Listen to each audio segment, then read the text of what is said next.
And joining me now is David Hawkins. He's the editor of The Fulcrum. He breaks down some of the big stories in Washington with us every week. And one of the things we're looking at is it is July. It means we have about 1 month until the big summer recess for Congress. What can they actually get done this month before they leave for another month? I don't think anybody's going to remember any legislating that happens this month.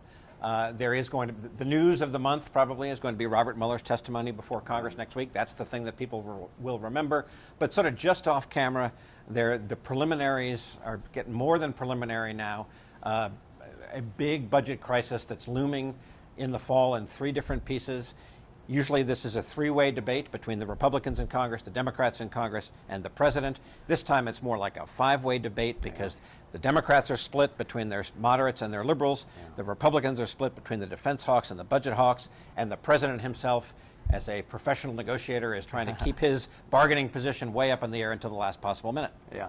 And one of the words that we've heard a lot in recent years, it's a very Washington term, and that is sequestration. Can you explain what that is and why it kind of plays into this? Yep, I think I can.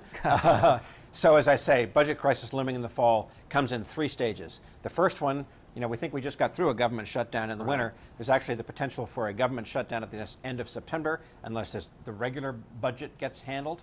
Then later in the fall, just a little later in the fall, a potential for the government to run out of borrowing authority unless Congress votes to raise the debt limit. And then at the end of the fall, in early winter, this thing called sequestration, which is across-the-board spending cuts unless Congress makes a budget deal to do something else. This was supposed to be sort of a draconian, rough-cut budget discipline imposed almost 10 years ago.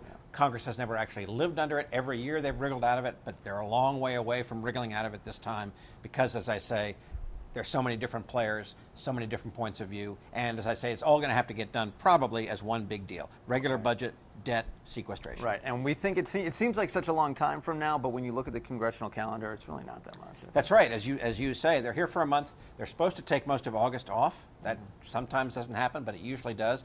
Then they're back right after Labor Day for only a few weeks, and then it's that magic October 1st deadline when all this action comes to fruition. Well, David, you'll be keeping an eye on it for us. Also keep an eye on it, I'm sure, as all those federal workers whose paycheck could potentially be impacted. Thank you so much. For more stories like these, you can check out The Fulcrum at thefulcrum.us.